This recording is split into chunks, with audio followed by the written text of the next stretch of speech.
From fabulous Las Vegas, Nevada, this is Pod Therapy. Real people, real problems, and real therapists. If you have any questions you'd like to ask or advice you'd like to give, come on over to podtherapy.net and join the conversation. Do you like that theme song? Hopefully you're not in love with it, because I'm going to suggest we change it. And we have a Theraproducer in here today who will be able to give his input. And now, broadcasting from the Churn. The Churn! That guy's Dr. Jim Jobin. I'm Nick Tangeman. It's time for some Pod Therapy. Yeah, that was absolutely heartbreaking. Somebody on Facebook tagged us and said, hey, this is your theme song. And it's in like an arts and crafts video, like for something on Facebook with like crayons and glue or some crap like that. And we're just like, watch, it's like, what is this? But it's an open source song. So it's actually from a guy named Ben Sounds, or that's his website. And originally when we found the song, he has him up there and he says, hey, you can use the song for anything as long as you give me credit. And I definitely did that for like the first 5 episodes, and then I stopped. So. Oh, we did? Oh, yeah. Well, we should get rid of it anyway. No, it's iconic. You can't vote for that. No, I think we're coming up on a year. Yeah. I think... dude, no, it's part of the brand. Well, it's the thing. I love that song. I've already started working on it. Oh, Jesus.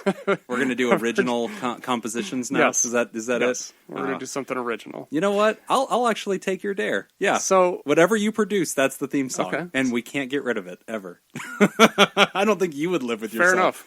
Yeah. Or it Fair becomes enough. your ringtone. I think that should be the way it is. Either way.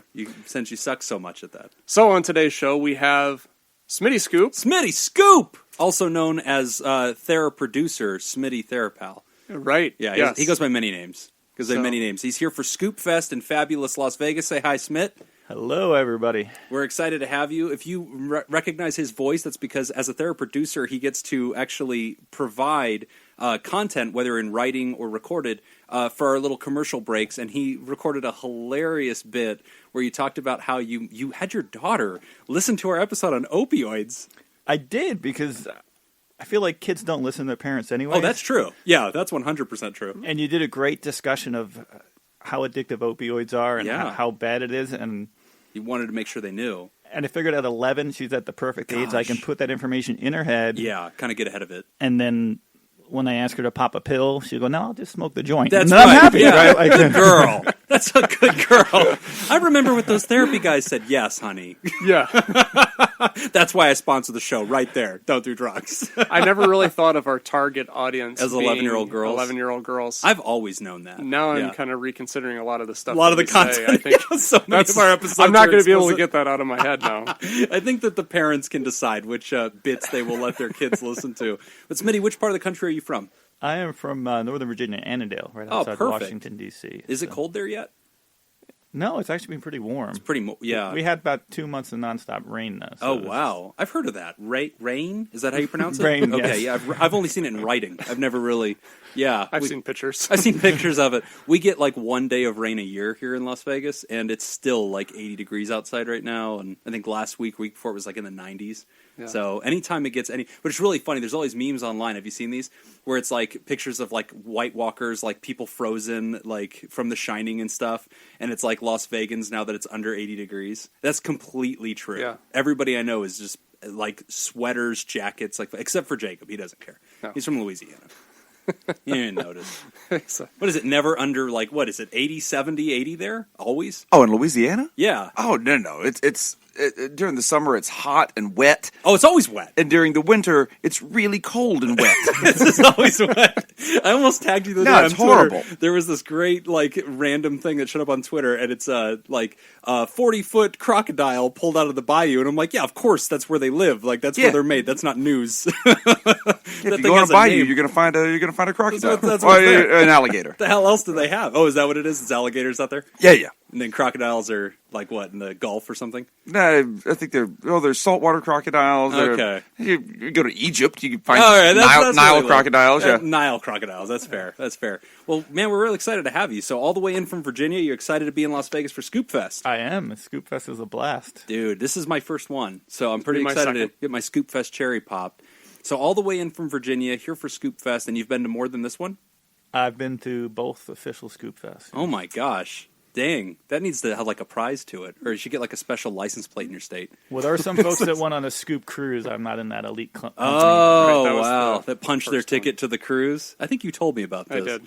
Well, that's really cool. It's funny because when we started Pod Therapy, which was January of this year, here we are, we're doing our thing. We're thinking, okay, this will be a great way to encourage people to have a conversation about mental health and, just destigmatize it, make it an honest conversation.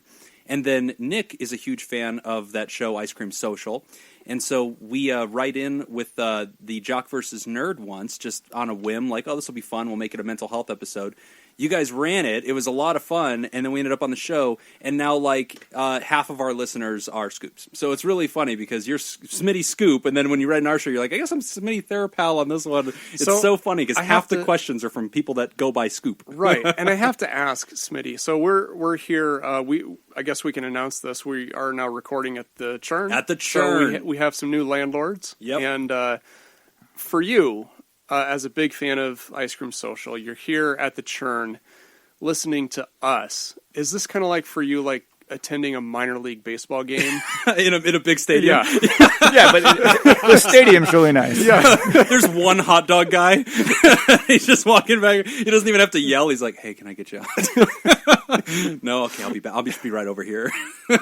So we do want to thank you for being a Theraproducer. Yes. Absolutely. Participating. One of the Elite Eight. Yeah, so there's a lot of responsibility that goes along with your donation. We That's definitely right. appreciate that. You now have input into the production of this show. That's right. So I just want to ask, what is your vision for where do you Pod see us Therapy going with moving Pod forward? Therapy? Now that you're a producer, you're the boss. So we're excited to meet with you. And what would you have us do? Well, I figure there's a large untapped market. In 11-year-olds? Well, 11-year-olds aside. Of people that need therapy. Yeah. But are too cheap to either go to a therapist. Right. Or too lazy or frustrated for trying to find a therapist that's a good mix. Right. That if they could just do it like a podcast an hour a week, they could There you go. be healed, right? Get the There you therapy go. they need. Just write in every week. Hey, it's me again. So anyway, here's what's going on at home. Yeah, we can do that. That's a great idea. It's funny because one of the first things we had to deal with when we started the show was we're actually licensed clinicians. So there's a very tight rope that we have to walk of like, okay, what can we do and how much interaction can we have with the writer before we've crossed the line and it's medical? And we have to very careful. So we're able to do the questions and stuff, but it's funny because we've actually at one point had this idea, what about bringing somebody on the show and going very deep with that person, like really almost doing a live session? There is a history of that in psychology. Like Freud did it, like all these people did it. They did showcases. But those guys are way cooler than us, and we definitely think we'd lose our licenses. Yeah, that wouldn't be good. We've had to tiptoe around that. So this is good notes, though. Yeah, the people that are too cheap for the therapist. So how does this work? When people send you an email, if it's the same email address that keeps sending you the letters, but they put a different name, do you play along with it, pretend it's someone different? I never thought of I've that. never had the same one twice. But they could be because, well, actually, except for Manu. Manu writes us every week with feedback. But it's never like, hey, here's a new question. It's like, okay, so Jim, here's where you screwed up. She factors big into my apologies. Every week I have to do my apologies and here are the things Manu pointed out. Actually, it's going to come up because people had a lot of notes on my Marine Le Pen thing about France. Apparently I was wrong again. So this keeps happening. But I don't think we've had the same email twice. But anonymous things. That is somebody could just write in anonymously and we wouldn't know. Just, hey, as a piggyback from that last email that you guys read in the last episode. I mean, hypothetically, here's a follow-up. So let's say that his wife, you did what he told him to do. And this is what his wife said. I mean, what would you do to that? Wait a minute. This is starting to become a thread. So moving forward with Pod Therapy, if it got to a point, I mean, the success of the show, if it depended on having to replace one of the two of us, which do you think you would replace? One or both. Can we get rid of both? That's our whole goal is to work ourselves out of a job. Recruit other people to do this. We can just sit back and... You could franchise it. That's right. Yeah, we could. That's right. We should have a Pod Therapy Atlanta. Pod Therapy NCIS. This is the thing. I think that we can do this. Or topic therapy, right? Just one for alcoholism, just one for... But that would ruin our game, so probably not. So I was interrupting Smitty because I know he's going to say me. I think we should get rid of you, Nick. You're the one that wants to get rid of the damn theme song. Can't have you. You're trying to reframe everything. But you just became the treasurer of Pod Therapy, so you're technically in control now. Yeah. Yeah. So I do have... You're a master of our Patreon, so... Yeah. Do we know if Froyo Softserve, a.k.a. Justin Nozick, is a listener? Froyo, yeah. I think we should throw it out to him to get you a theme song. He's done several already. He has done a few. All right, there it is, Froyo. Let's hear it. I really like our theme song. It's a treasure. I did too until I saw it on Facebook. Anybody else is using it. Yeah. So we have to only have theme songs that we have copyright on? Well, something original, something that's kind of catchy that you're not going to... 100% of our listeners. I apologize, listeners, in advance. I know that's why people listen in, is the theme song. It's the only reason I like it. I stopped listening right at the end of that thing. All right, so moving on, I suppose we should get into some listener mail. Got some listener mail. Stick around. I would love to hear your input, Smitty. If you absolutely. Have any. Yeah, I just realized I don't know your real name. It's no. Okay. I didn't want to know. You wanted to guess? I just wanted to keep the mystery. I just wanted to keep it as Smitty That's the Scoop. fun. That's the fun. I have no idea who that Patrick. guy is. Okay, nice to meet you. I'm going to stick with Smitty. All right, so the first letter we have, Nick, is titled, How Can I Make My Wife Happy? All right, here it is. Hello, Jim. Hello, Nick. I love your podcast, and it's one of the few things I wait for. You guys answer many of my questions through the podcast, and I'm sure it's helping many others. Me and my wife, we came to the U.S. on student visas from the same country. We were high school friends. We got married right after we were done with our school at 25 and 24. After our studies, we worked on a student work permit for 3 years. Later, we applied for regular work visas, which is a lottery. Mine got picked, and hers did not.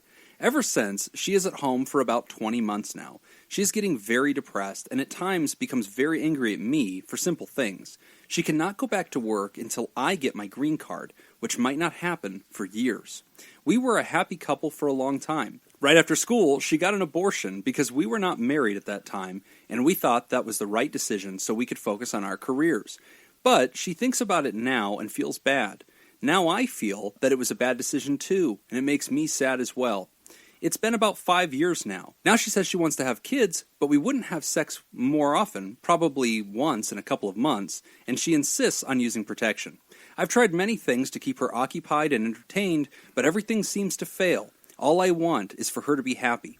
I tried to take her to therapy, but she refuses sternly. Is there anything I can do to make her happy? I love her so much. I like my job and the life here. Should I go back to my country so she can work? I'm losing her, and so is she. It would really help to get some advice from you guys. Thank you. Bargov. Okay, well, thank you for writing in. That's a good question. That is a good question. The first thing that that kind of popped into my head was that I always get a little nervous when I hear people saying, what can I do to make someone else happy? Okay.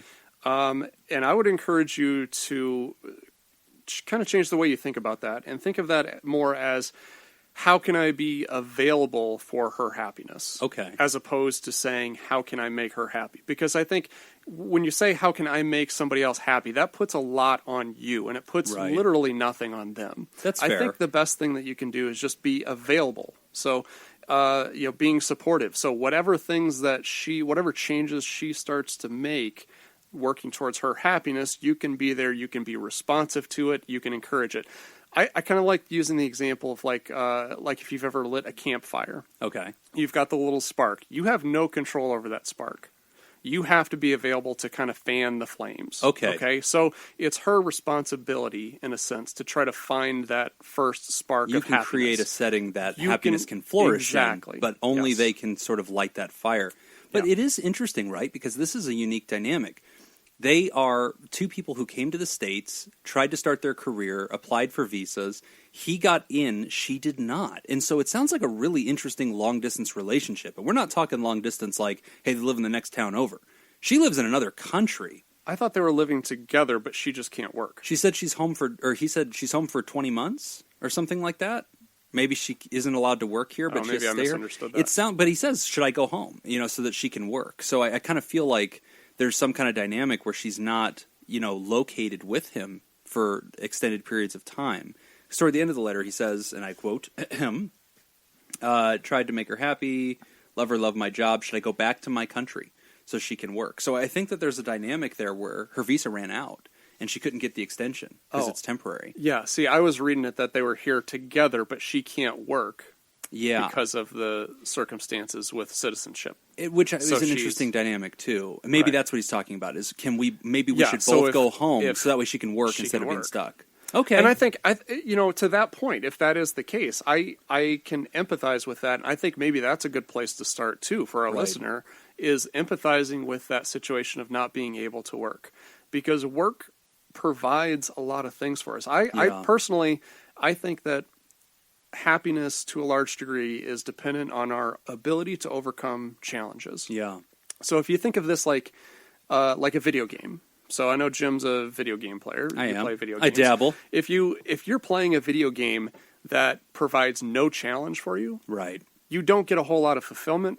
It's not very enjoyable, and you don't really play it very long. Okay. Right? You can go completely the opposite direction. You get a video game that is Too almost easy. impossible. Okay, yeah. And then you're like, forget this, I can't play it. It's that Right. right mix of Okay. it challenges me and it provides something, some kind of outcome. You know, you're some saying kind work of is fulfillment. similar to that. Work does that. Is When it you've got challenging that, and fulfilling? right, and those are the best jobs. When you have a job that challenges you on a regular basis, but then also fulfills you, that leads to a lot of happiness. I think that's but fair. here's the other thing too: is that it doesn't have to be just from work. You can Right. find that in other areas. Yeah, and that's the thing, Bargov, that I would kind of come alongside Nick and agree with. Another thing that you're talking about is going through the situation with abortion. So this is a really complicated issue, at least here in America.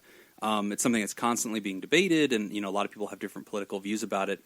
But one thing I've always thought was sort of lost in the conversation is, as our political sides debate over whether or not this should be something people are allowed to do, we sometimes forget to discuss that it's a very personal, very intimate, very emotional choice, and it has a lasting effect on a person. And so what's interesting about this story, Nick, is he's talking about how his wife went through this. She made this choice. At the time, they were in agreement about it, but there's sort of this remorse, and it's this lingering effect where for both of them, they're a little shaken up from it. And that sounds a lot like trauma to me. When I hear that, I think, wow, that kind of emotional echo that's happening in them. There's now this question of like, well, do we want to start a family? Our lives are not quite, on a foundation yet where we know where we live. And, when we think about like Maslow's hierarchy of needs, having that base level of, I know where I am, I feel safe, that's imperative for a human to Right. really create a life around. They don't have that kind of firmament yet. And then there's that lingering effect of, oh my gosh, did we pass on an opportunity to build a family too soon? Should we have gone ahead and done that? So there's a lot of factors at play, I think, emotionally. Right. Well, and then you find yourself getting stuck in the past. Yes. Right. And Yes. dwelling so much on, what should I have done? Was that the right move? Was that the right decision? You can get stuck there forever, and you're never going to come to any solution. Yeah. And, this, again, Bargov, I appreciate the complexity of this case, and I'm going to admit that it is. I mean, obviously there's the dynamic of distance. There's the dynamic where she's sending the signal of saying, I think I want to go ahead and start a family. I want to have children. And yet she's not making herself very available for sex. I'm sure you guys are already talking about it. You seem like a pretty articulate person. You seem like you're comfortable discussing it. But that's going to be the heart and soul of this, is at some point the two of you sitting down and hashing out why the inconsistency. Why is this incongruent? Because you're saying one thing. You're calling for the creation of a family, but your actions aren't lining up as if that's what you want. What's behind this? And my guess, Nick, if I had to throw a dart at it, I think it's going to be some sense of insecurity. It's going to be a feeling of, our life isn't stable. I don't know my own destination. I don't know who and where I am in 1 year. It's hard to bring a child into that. I remember, when I was a new dad, I had been in my career for years. My wife and I had been married for 4 or 5 years when we had our first child, and it was still terrifying. There is no right time to like have a kid, and everything comes together. And so I know for a lot of prospective parents, there can be this shakiness, this fearfulness of like, okay, is this irresponsible? Should we do this? We don't feel safe yet. And if I had to guess, I'd say that's probably a factor in her mind as well. Yeah, I would say there's a lot of insecurity. And I'll just throw in the most obvious thing, which I'm sure everybody's already thought of, but I'm just going to say it anyway. I think a big part of this just has to do with open communication. Yeah, If we're talking about her happiness, sometimes the best question to ask is, hey, what can I do? What would make you happy? How can I be supportive of that? Yeah, I agree with that. And even though it's something really basic and really simple, it's one of the things that is most commonly looked over and not addressed. And that's actually the big burden of distance relationships. They can work. And a lot of people say, no, they're impossible. No, it's not true. They absolutely can work. But communication is the heart and soul of it, and it comes down to feeling known by the other person. It's not just, we talk about life goals, and we talk about like where we want to be in 5 years and how we vote and, our favorite sports team. It comes down to this understanding where I feel that I am known by the other person, that my secrets are out to this other person, and my truth is understood and received. And so, another thing, Bhargav, that you say that I really want to zoom in on, at the end, Nikki says, listen, I've tried to bring her to therapy. I've brought this up. I've advocated for this. And she says no. And she doesn't just say no. She's refusing sternly. Obviously, when I see that kind of thing, I'm aware of that, right? Mm-hmm. I take notice of that. But here's a little trick that I'll pass to all the listeners. There's a lot of folks out there that believe that their family could benefit from couples therapy, from doing something in a group kind of setting. And they come to their spouse, they come to their mate, and they say, hey, can we go get some work on this? And a lot of times, the other person will say, absolutely not, for whatever reason. A lot of times they feel like they're going to get blamed for things. Like, a lot of people have a misperception that we as therapists are just going to be a referee and we're throwing flags and like, that person's to blame, he's a pathological liar, he's ill, or whatever. And then other times it's just, hey, I don't think it's helpful or I have a stigma about it. A good trick to getting your spouse or your mate to go into therapy with you is to go into therapy for yourself. Start there. And then let them know what you're doing. Let them know, I've been working on this. I'm working on, and you can pick something general. I'm working on my life. I'm working on life coaching. I'm working on success. Or I'm working on making sure I'm comfortable with me or being the best version of me for you. And then what you do is you go to your spouse and you say, my therapist, and this is true, as therapists, we will back you up on this. We would like your spouse to come to therapy, not to talk about them, to talk about you. And that's the way I usually pitch it to the spouse who doesn't want to come, is I say, hey, can you come as an expert witness on Bhargav? Like, I want to get your perspective on him so that I can get a better case of who he is so that I can help him better. When you bring it to the spouse like that, 9 times out of 10 in my experience, they come because they're like, I can't wait to tell you everything that's wrong. Like, I have a whole list. Like, let me just get it all out.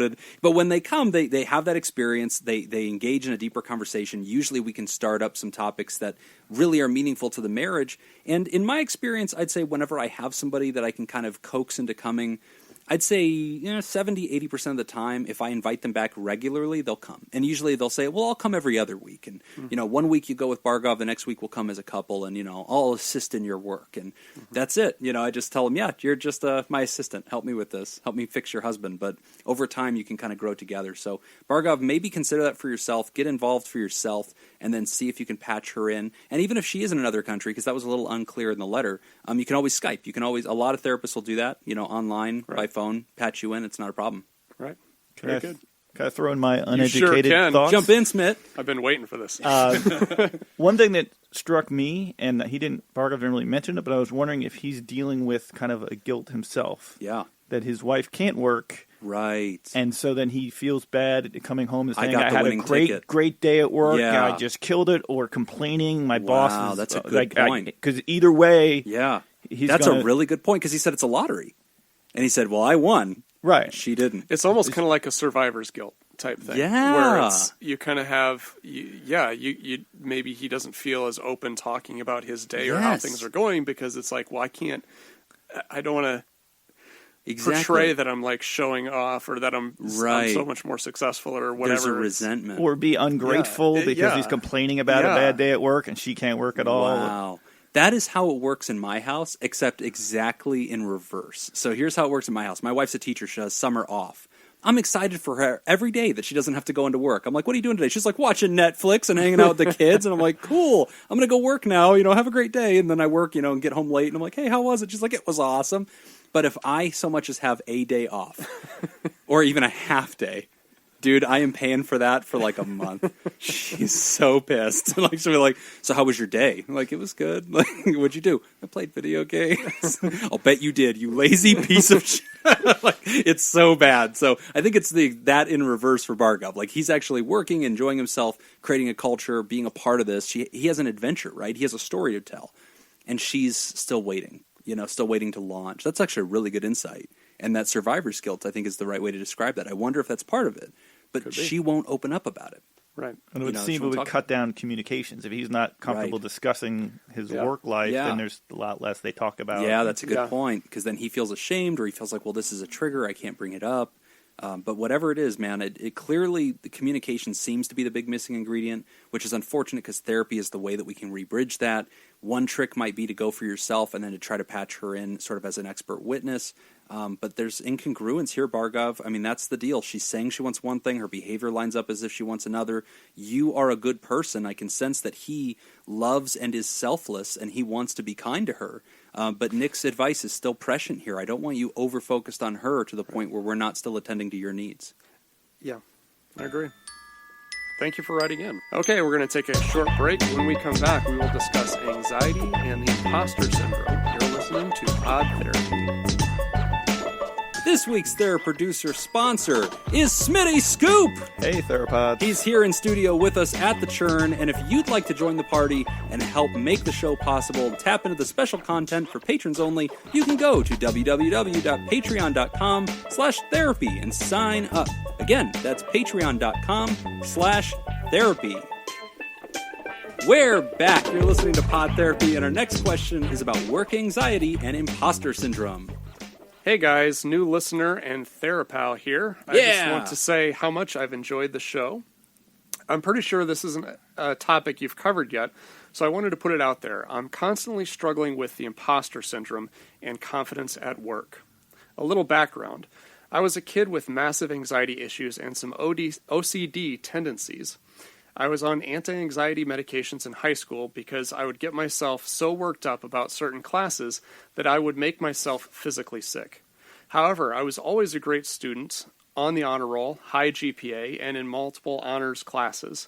I think the combination of medication and maturing helped me to overcome a lot of anxiety. Fast forward, I'm now nearly 26 and in a well-paying career in marketing/communications. I've been in my current job for a year, and I just don't love it. There is no passion or creativity in what I do, and it's taking my motivation. On top of all that, I'm constantly in fear that I'm doing something wrong, going to miss a deadline, or screw something up. It's a totally different type of marketing than I'm used to. I've been keeping myself up at night with anxiety and basically dreading going to work the next day. I'm struggling with the team I work with, as they are a bunch of hot-headed and stubborn men that can often be hard to work with. Don't I know it? I finally got myself to the point of thinking, it's just a job. It's not my job, and it's not my job, and I can't let this affect my mental health. But I'm still getting that imposter syndrome creeping back into my mind. I feel like a fraud. I feel like I don't deserve where I'm at, and I'm eventually going to let this job that I don't even love own me. Pretty sure I'm already there. Or find something that pays way less but is more emotionally stable. I keep getting the message that it's just my first year anxiety while learning a new job, but I can't stand this feeling of not being perfect at what I do. On top of that, I was just given a promotion, so I feel undeserving and keep wondering when my bosses are going to find out that I'm not as awesome as they think. I've been contemplating seeing our Employee Assistance Program therapist for some additional insight, but I don't want to get back on anti-anxiety medications. I feel so lost. Help. Scoop Shea. This is a great question. Yeah. I resonate with every single word of this Oh, question. absolutely. It's a great question. The only thing I don't like about this is that Scoop Shea and I have an ongoing beef that's happening on Twitter. Oh, is this Utah? This is Utah. Yeah, this is Utah. So she's on notice, and I'm going to put aside, okay, as I'm going to be the bigger man, and I'm going to put aside all the beef so that we can go ahead and help. But no, I completely resonate with this. So a couple of notes here. First off, the way that she describes imposter syndrome, and we've talked about this before on the show, but it's that feeling of fish out of water, like this feeling of, oh my gosh, the world's going to find out I'm a fraud. And for a lot of people, Nick, you can experience this anywhere. You can experience this at any level of your life, at any age of your life. I'm not surprised that she's 26. She's into her career now for the first time, and she's way successful, right? And so she's moving quicker than she thinks she should, and it's like, oh my gosh, this is all a lie. And the way that I think about that is when I was learning to drive. I remember this. You first get on the freeway. Remember this? And how terrifying that is for the very first time because you've never driven past like 35 miles per hour. And you get on the freeway and you start going and you just white knuckle that wheel. And you're just like, oh my God, oh my God, oh my God, oh my God, I should not be here. I'm going to crash into somebody. And you're going straight. Like you're doing it right. Mm-hmm. And whoever's teaching you is reminding you, hey, you're fine. You're doing exactly what the rest of us are doing. And there's that feeling when you first get on the freeway, everybody here knows that I'm new. Everybody here knows I don't belong. And we all have that feeling. You know, when we join a sports team, when we start a new job, there's that fish out of water, imposter kind of mentality. And Scoop Shay, you know, I want to come alongside that point you made earlier. One of the first things that you said here is, I keep being reminded by others that I'm still in the first phase of my career. And so it's okay, you know, to feel this way. I agree with that. And I do want to kind of come alongside and normalize what you're experiencing because that feeling is not a fact. Clearly, the evidence of whether or not you are qualified, the evidence says that you are. You're getting promoted. You've been accepted into the profession. You're doing very well. You're being financially compensated for what you do. The feeling is, it's all a lie. I don't deserve this. The fact is, the people whose professional job it is to figure out who's competent to do this, they support you. And they like what you're doing.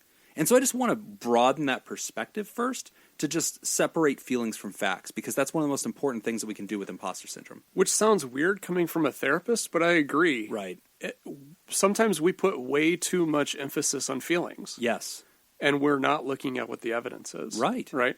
And I completely agree with, you know, the feelings of the imposter syndrome. I still feel this to this day. Yeah. I've been doing this. I've been in my line of work for 16 years now, and I still feel this. Oh, yeah. And it's okay. And I know that this isn't really what you want to hear, because one of the things that you said is that, what if my supervisors find out I'm an imposter? I'm paraphrasing that, but that's essentially what if I'm discovered? Right. Yeah.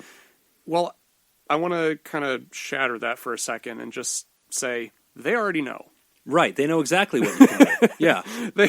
Yeah. And that's one thing that I had to really come to terms with, too, early on in my career. My supervisor really liked me, but I discovered that she didn't hire me into the position because of the skills that I already had. She hired me because of the potential she saw in me. Right. There's a big difference there. Yeah. And one of the things, too, that I think is really important, you know, being able to give yourself a break and realizing that within your first year, that's not the expectation that you're going to know everything and that you're going to have everything down. That doesn't exist. There's this philosopher, Martin Heidegger, who was Heidegger from Germany. Yeah, right? They are all from Germany. Yeah, all philosophers. And if not, they have to move there. It's the rule. So, did you ever hear his example about the hammer? Okay, I think so. Okay, so basically, he was talking about how you can look at the hammer, you can study the hammer, and to use 21st century analogies, you can read about it, you can watch a YouTube video on a hammer, you can know everything there is to know about a hammer, but the first time you use it, you're going to bend some nails. Right. You're going to miss-hit. You're going to smack your thumbs. Right. It doesn't matter how much you know. There's that practical experience that you have to handle it. You have to know its weight, and you can't do that until you get in there and you start actively doing it. And for the first year, you're saying that you're making mistakes? Yeah, of course. You're in your first year. You're smacking your thumbs. And this is one thing that I hear a lot from younger people especially, just out of school, getting into their career, and they start their job, and then they realize, I hear this all the time, they say stuff like, this isn't what I thought it'd be. Right. This isn't as rewarding as I thought it'd be. Yes. I don't feel any fulfillment. Right. But that's my response to that is, of course you don't, because you're smacking your thumbs. You're learning from the pain of screwing stuff up. I agree with that. And I think that's normal. I don't think you get that fulfillment until later on in your career. Yeah, and that fulfillment word is important too, right? Because the first, one of the themes in her letter is this work imposter syndrome. Do I fit in? Do I really belong here? Am I competent to do this? Okay, fine. And we've kind of spoken to that. But the other thing she talks about is the passion. She says, I have anxiety. That's another thing we should talk about. But she says, listen, I'm in a well-paying career. I'm doing really well at it. But there's no passion. There's no creativity. And I feel like my motivation is starting to lapse, right? And Nick, also that doesn't surprise me. And it's ironic because it goes back to what it means to start a profession. when you're in, so to speak, the academy, or you're in your preparation phase of whatever it is, you're learning about the concept of what this job is, right? And you are excited about it. You've never gotten to do it. You idealize it. You fictionalize it. You fantasize about it. You if there were trading cards for people in your profession, you'd probably have them. I remember I had like a coffee mug that had all the best psychologists on it. And do you remember this? Yeah, I do. Yeah, do you remember my coffee mug? I do remember we had a shared mug. office once, and I had that mug, and I was really proud of it. But like, I was such a nerd for psychology. But then whenever you get into it, the shine comes off of any profession. The shine comes off. And there's I've quoted this before, but I'm writing that book for my kids, Love Dad. And there's a bit in there where I talk about work, and I point out to my kids, like, if work was fun, they wouldn't have to pay you to be there. Like, there's a reason you're getting paid. Like, it's because it's not self-awesome. Like, you don't have to go. And so, like, that's the thing, Shay, that I'd come alongside and want to continue to just kind of get you to see is, yes, the luster comes off. Yes, you can feel that lack of motivation. Yes, you can feel that lack of creativity. If that persists for a long period of time, and it starts to cause a clinically significant amount of distress, it's bleeding into other areas of your life, it's sapping your joy and your enthusiasm, then I'm, as a therapist, getting more interested in this. And that's when I'm starting to think, okay, is it time for a career change? But it's still so early, and we're still gathering data. And it sounds like you've worked in one work environment of your industry, or maybe only a couple. And that's the thing, too. Nick and I have been therapists for a long time. We've worked at lots of places. Mm-hmm. Some of them are good, some of them are not. There's so many variables that can factor into your passion, your motivation, your enjoyment of your profession, and tapping into that creativity as well. I just want to encourage her, I guess. I don't want her to see this as, okay, so this is a never-ending pattern of how it will always be forever. No, this is a snapshot. It is one point of data on the graph, right? And let's get some more data. Every day is another point of data, and I'll bet you have good days and bad days. So I would want to kind of encourage her to broaden that view, because losing your passion and whenever your job starts to feel like a job, that's because it's a job. And I think don't be scared of that, right? It's not going to be the thing you do with all of your heart every single day. So what kind of advice would you give her for maintaining motivation in a job that has kind of lost that shine? Yeah, come back to your values. And so one of the things I like to have people do in therapy, especially when working with young people that are kind of figuring out their life, is I have them do a values assessment. And so a values assessment is essentially whenever they try to figure out, what are the things that matter most in my life? And that could be anything. For some people, it's money. And that makes us sound, oh my God, like you're the villain in a Disney movie. That's not the case. Money matters. That's why we're all doing jobs, right? It's why we all work. And so it's okay for that to be a value, because maybe you'll do anything for a living as long as you have enough money to take good care of your family and to enjoy the things you do. For some people, a high value is recreation. I know for Shay, she enjoys hiking. She has beautiful pictures of Utah, man. She's out there living the dream, which is part of the beef that we have is I'm bitter, because like she lives in a beautiful place and like I have sand and snakes in my backyard. So, there's that. But, if that's a value for her, if recreation is a value for her, that may be one of the top things that's important in her life. I think you resonate with that. Oh, absolutely. You changed your whole life and moved to a whole new place to better align with your values in life. Yeah, definitely. I left the Midwest. I moved out here. I picked up new hobbies, mountain climbing. Yeah. We don't have a whole lot of mountains in Iowa. So. Not as many as you'd like. not as Some many. ant hills, so, some pretty tall ones. Yeah, it's tough to really sharpen your climbing skills. Climb. But that's a good point, right? Because you looked at it and said, I could work anywhere, but I want to work there because one of the things that really matters to me is fitness and outdoor activity, and I want to be an active person. That's a high value for you. And so today, if a job you're working allows you to do that, that job is aligned with your really important value. Right. I mean, a big part of how I would make a career change or career decision has to do with what would be going on outside of my career. Yes. If I got offered a really good job back in Iowa, I love Iowa. It's my home. But I don't think I could move back there. Right. Like, I've got too many other hobbies and interests that I just can't do in Iowa. It wouldn't align. Yeah, and so it wouldn't matter as far as the job. Everything in my life has to be balanced, and everything has to fulfill that need. But that's the point, and that's the thing I want Shay to do, is align with her values. And so the first thing is to do a value discovery. Sit down and think to yourself, what are the things that most matter to me? Is it outdoor recreation? Is it tourism? Is it money for the sake of other purposes? Is it family? And I'll do whatever I have to do as long as I'm looking at my family and they're safe. Is it your art? Are you a creative artist? And you'll do whatever you have to do as long as you can fulfill this other purpose. Whatever it is. And for some people, it's work. For some people, the value that most shines in my life is meaningful work. And that's a conversation you and I have had a lot. You know, we've asked ourselves, what do we want from our job? And I one of your famous answers that I've always really liked, I think you said, I want to do meaningful work in a relevant way.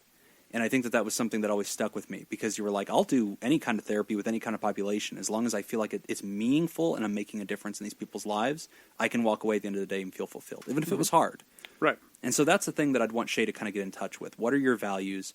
And if what you're doing helps you get and execute those values, it is meaningful. And I want you to put that in context. But a lot of times we zoom so close into the day-to-day life of the job, and it's such a big part of our time real estate. It's 8 hours or more a day. It's 40 hours a week. It's the people and place that we're at, that it can become the only thing in our life that we notice. Right. And I want to make sure it's not.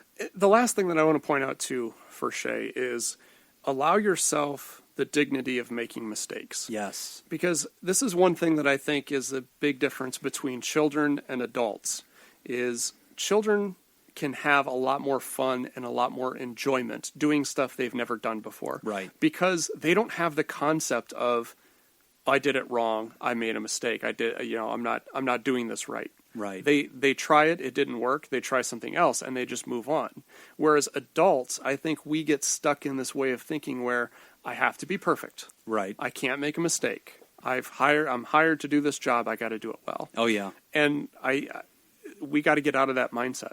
Yes. Every mistake you make, you get closer towards being the better professional. I like that. And, last point on this as well, when we're young, there's an adventure component to everything we do. Everything we do is the first time we're doing it, or one of the first times we're doing it. Once you start getting good at your career, it becomes routine, it becomes boring a little bit if you're good at it. And there can be a loss of passion that's there. And I don't mean this in a condescending way, Shay, but that's part of growing up. And that's okay. And I don't want you to run from that feeling. I want you to measure and sort of accept that feeling. That doesn't mean that you lose the spark of life. It just means this is not an area where a lot of spark's going to come from. It's time to diversify and have new adventures. And, the last thought I'll add to it is that she's afraid to go to see her employee assistance program counselor because she's afraid of getting on anti-anxiety meds. Oh, I was going to address that too. Yeah, go ahead, because that's important. Just say no. Yeah, just say Nancy no. Reagan was right. Just Yeah, say no. just say no. No one can put you on anti-anxiety meds against your will. That's not a thing. Yeah, we can offer them to you, or we can say, hey, let's get you in touch with a doc who will write a script for it.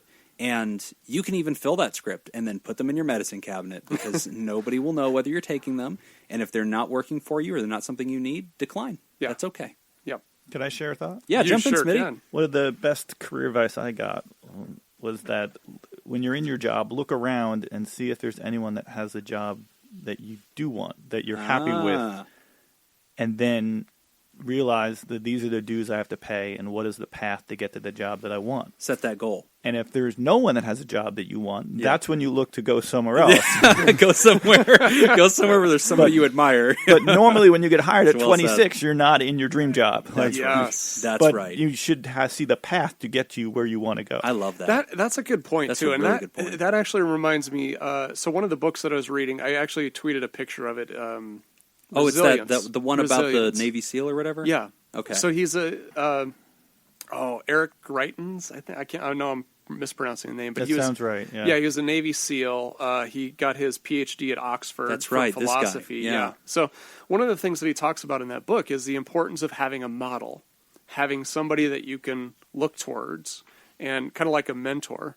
And it's kind of what I'm hearing you say, Smitty, too, is like having somebody at that agency, somebody or at your job that you can kind of admire and see how they do things. Yeah, So I that's a good really point. like that a lot. And, that's actually my favorite interview question, whenever the interviewer says, where do you see yourself in 5 years? And I like it whenever you point at them without smiling and say, I want your job. That's the best way to do it. Also, I've never gotten hired when I do that. But. And I can also relate to her frustration. It's been my experience that the people who are most confident at work are generally the least competent. Yes. Yeah. We talked about that. Yeah. The most competent people look at it like, Well, that's true, but there are a couple nuances. There's it's not black and white. Right. The people who know the least are like, oh yeah, we could just replace that heart valve and you're as good as good. Oh yeah, you'll be completely fine. And this goes back to something that Nick said about what her supervisors probably see in her.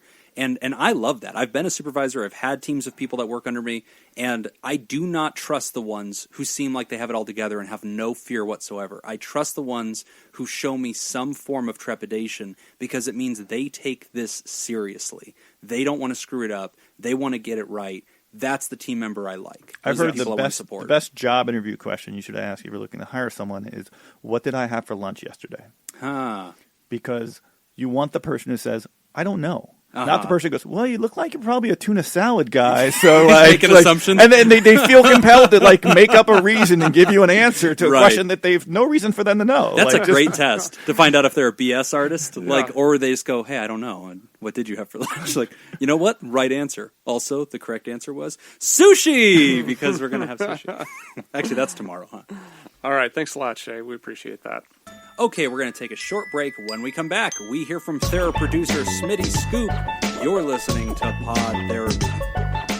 Hey, TheraPals, if you're listening to this on Thursday, then that means it's time for sushi, sake, and psychology at Goemon Sushi in Las Vegas.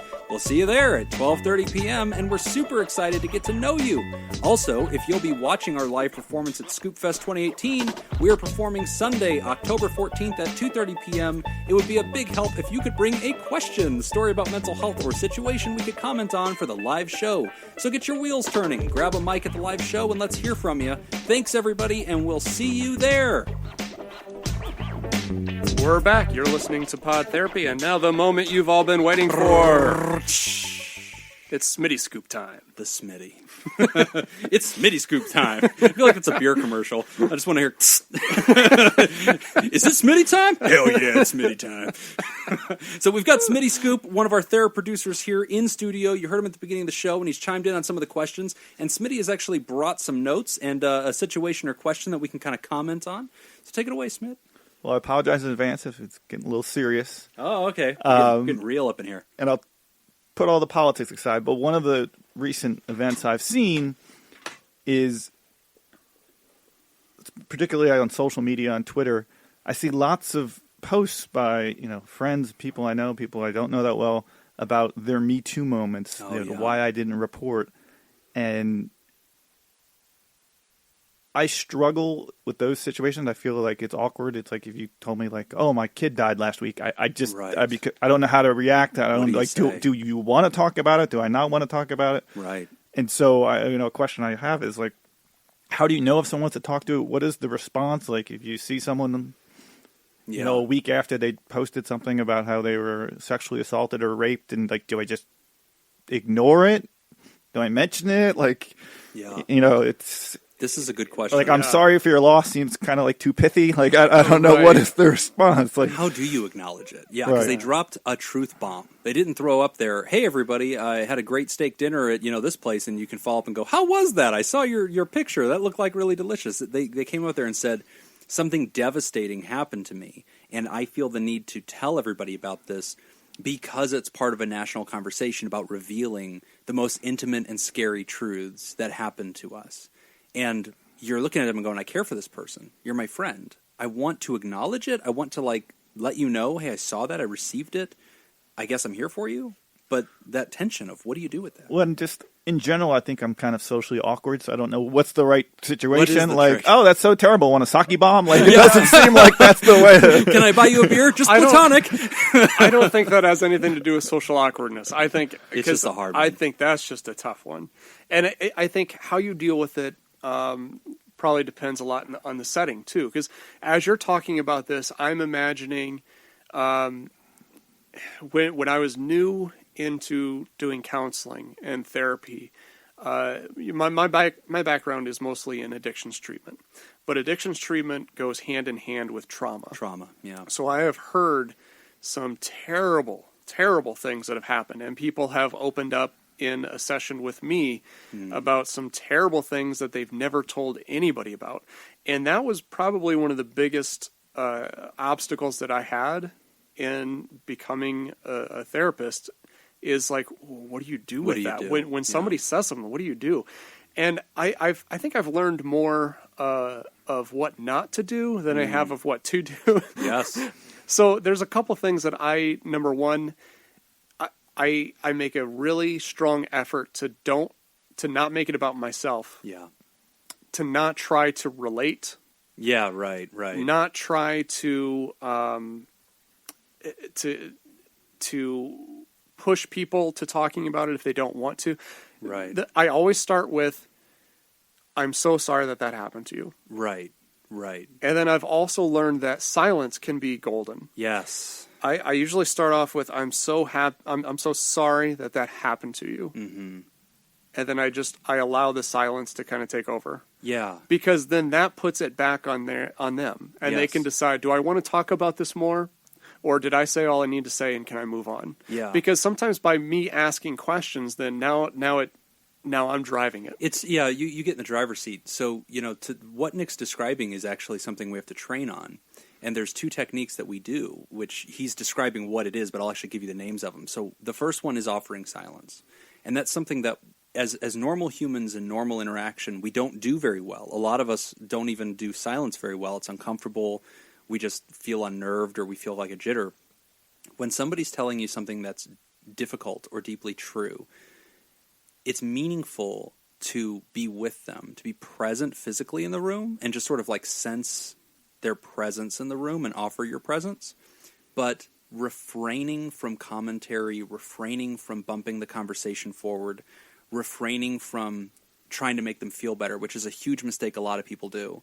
If you say, hey, I come from the Christian community, and this is something that is like horrible and always happens there, is somebody will say, hey, my aunt died of cancer this week. And instead of like, wow, that's awful, you must miss her a lot. I know where you're going with this. Hey, don't be sad. She's in heaven with the Lord. It's God's plan. It's God's plan. Thanks, Drake. And so, it gets really weird really fast. So when we do that, though, we're minimizing emotion. We're minimizing your truth. Or I'm passively teaching you that I'm uncomfortable with your truth, and so I need you to get this away from me. And so what Nick's talking about is offering silence when we kind of absorb that truth. And the first thing we do is reflect. And so when we reflect, it's what Nick started with. Wow, that must be awful. That's horrible. We just call it what it is. It's kind of like standing next to the other person and just describing what you both see. They say, oh my gosh, did you see that car hit the other car? And you look at it and go, yeah, that car hit the other car. That was loud. That was sharp. That was startling. And you just kind of acknowledge what it is. Now, what's interesting about in Smitty's question is we're kind of specifically facing the reality that these things get said online. And the unique dynamic of talking online is that you're kind of not talking to me unless it's a direct message. You're kind of just saying it out loud, and you're fully aware that I can see that, and that presents a whole unusual dynamic. Because that if I do see you in person, what do I do? Right. I mean, your description of how you respond seemed to be more a In the professional interaction. Right. How about a social interaction? You're at lunch or having a bar, and someone's like, Right. my stepfather raped me. Like, Wow. how do you... Yeah, what do you do Well, with that? I'll be honest with you. My personal response to It's that the is same. not much different Yeah, than no, my that's actually the therapeutic way response. I would do it too. Because